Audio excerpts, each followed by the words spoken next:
What a move by Howie Roseman! Whoa! Yo, everybody, how you doing? So, welcome to part 3 of the 2017 Philadelphia Eagles review, preview, whatever the hell you want to call it, view. We talked about the strengths, we talked about their weaknesses, now we're going to deal with the question marks. Now, to me, there's more question marks on this team than there are strengths and weaknesses combined. Some of it people won't agree with, but if they look at it, and I feel if they look at it rationally and from a non-fan perspective and just looking at it from the outside point of view, they would have to agree. So, the biggest question mark we have with the Philadelphia Eagles is, who the hell is Doug Captain Hooks Peterson? Last year, as coach, he started 3-0. Teams adjusted. He had no answer for it. There was a lot of things that I didn't like about his coaching last year. I know the players like him. I know he's a nice guy and all that kind of stuff. But I did not like his adjustments week to week. I did not like the way he utilized players. I thought he should have used players to their talent a little more than he did. Like, for example, Nelson Aguilar has some speed. Why not send him long sometimes? What about in the first quarter? Why not on a 2nd and 1 at the 50-yard line? Why don't you play fake and throw a bomb to him in the first quarter?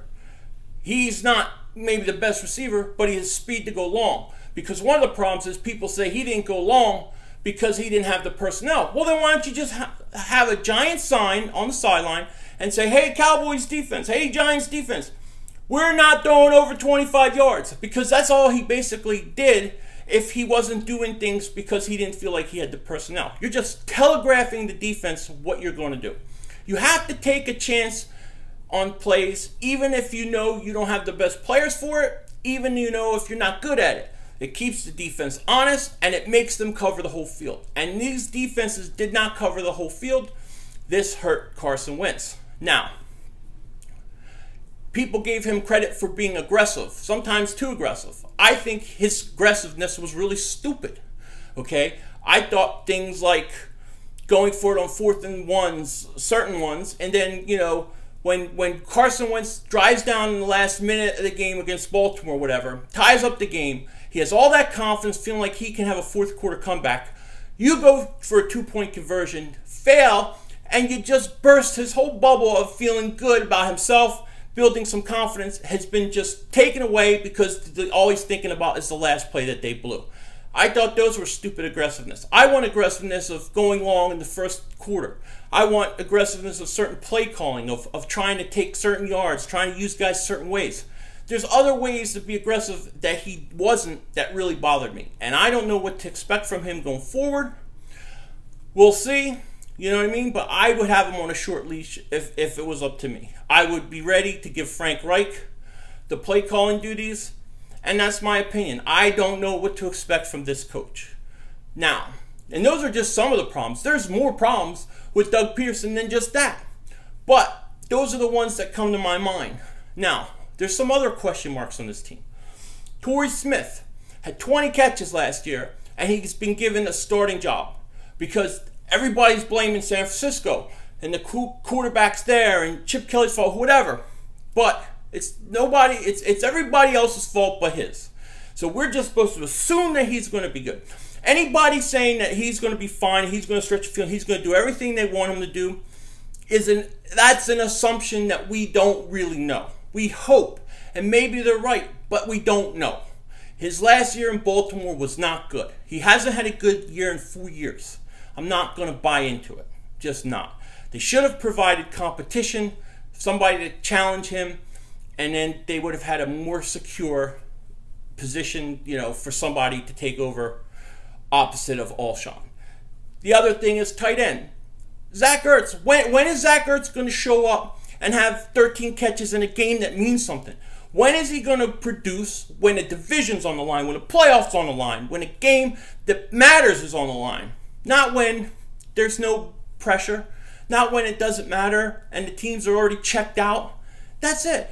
He's got to show something. We've been waiting for 3 years. I'm not going to just do it 4th year. I'm disgusted with him. I personally would have moved him. I would have moved him. That's how disgusted I was with him at the end of the year. Because it was always when the plays didn't count or matter that he shows up. Just the way it is. So he's a question mark. Now, if we go into the defensive side of the ball, we have a giant question mark at the defensive end position. The defensive end position with Brandon Graham, Derek Barnett, and Vinny Curry is a question mark. One reason it's a question mark is because you don't have corners that can cover that long. So they have more pressure to get to the quarterback. Secondly, nobody on that team, none of them have ever had double-digit sacks. Brandon Graham had 5.5 sacks. His best season at sacks was 6.5. When is he going to have 10 sacks? He needs double-digit sacks. Derek Barnett's a rookie. He hasn't played one snap. We don't know what we're going to get from him.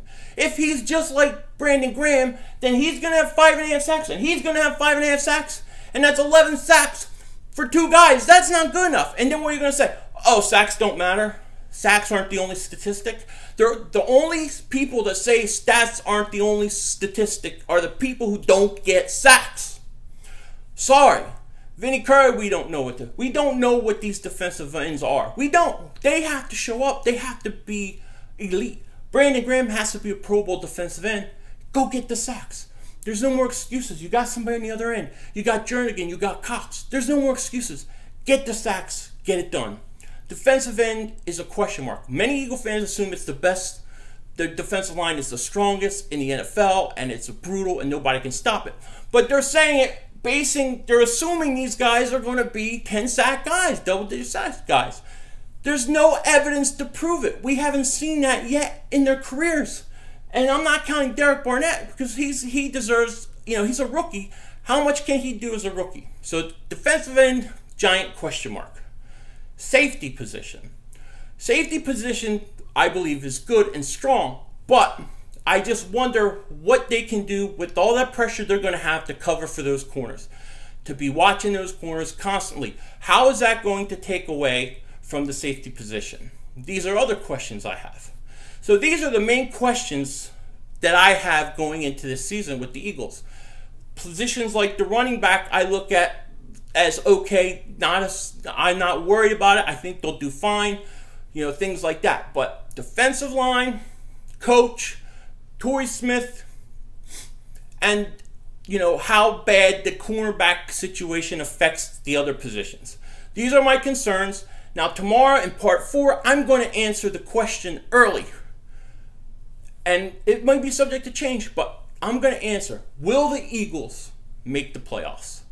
Take care, talk to you later, and have a wonderful day.